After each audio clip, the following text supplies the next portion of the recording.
नमस्ते, मैं अंकिता व्यास। मेरे आज का टॉपिक निबंध है, जो कि बहुत सरल विषय है। मैंने अपने अगले वीडियो में निबंध को लिखकर समझा रखा है। निबंध शब्द दो शब्दों के मेल से बना है, नी प्लस बंध, अर्थात अच्छी तरह से बंधा हुआ।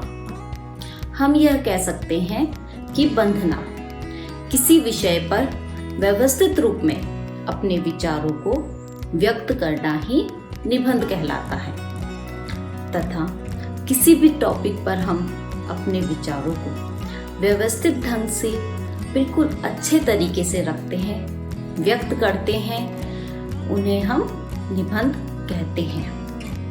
तो बच्चों, अब हम पढ़ने जा रहे हैं कि एक अच्छे निबंध के क्या क्या गुण होते हैं। तो उसमें सबसे पहले आता है कि विचार क्रमबद्ध एवं सुसंबद्ध होने चाहिए, अर्थात जो विचार होते हैं वो एक दूसरे से कनेक्ट होने चाहिए। विचारों को अलग अलग अनुच्छेद में लिखा जाना चाहिए, उन्हें अलग अलग पैराग्राफ में बना करके आपको लिखना चाहिए। विषयों की पुनरावृत्ति नहीं होनी चाहिए, अर्थात जो टॉपिक है उसकी रिपीटेशन नहीं होना चाहिए।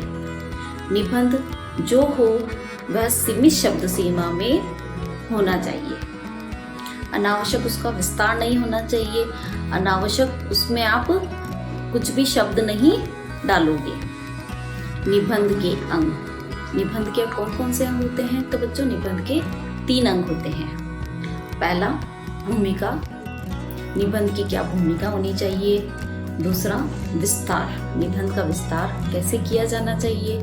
तीसरा, उपसंहार, तीसरा पॉइंट आता है उपसंहार का।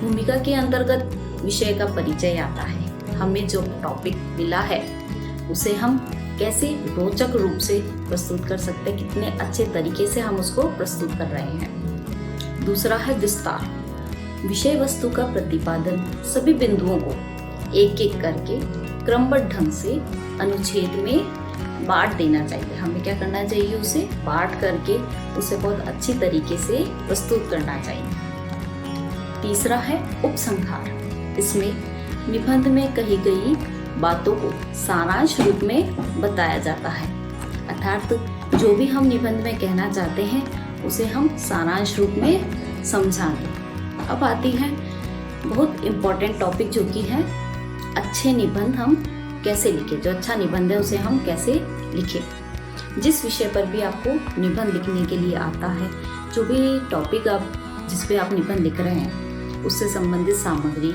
या जानकारी को हम क्या करते हैं? एकत्रित करनी चाहिए। उन जानकारी को हमें इकट्ठा करना चाहिए और विषय को, जो टॉपिक है, उसे हमें 3 भागों में बांट देना चाहिए। पहला भाग उसका होता है आरंभ का, दूसरा भाग होता है उसमें मध्य का, और तीसरा भाग होता है उसमें अंत का। मतलब कि हमें जो भी हमारे पास जानकारी है उसके टॉपिक के बारे में, हमें उसे एकत्रित करके इस प्रकार से 3 भागों में बांटना है। किसी भी निबंध को सूक्ति, कहावत, उदाहरण या घटना से आरंभ किया जा सकता है, जिससे कि निबंध क्या हो जाएगा बच्चों? प्रभावी बनता है। मध्य भाग में विषय का विस्तार कर सभी बातों का उल्लेख होना चाहिए, अर्थात मध्य भाग में हमें क्या करना है? विषय का विस्तार करना है, उसे विस्तृत रूप में बता करके उनका अर्थ समझा करके हमें लिखना है, और अंत में हमें निष्कर्ष अवश्य निकालना चाहिए। ठीक है बच्चों, ये मेरा हुआ निबंध का टॉपिक। अगर आपको ये टॉपिक अच्छा लगा तो प्लीज़ इसे लाइक करिए, सब्सक्राइब करिए और शेयर करिए। Thank you.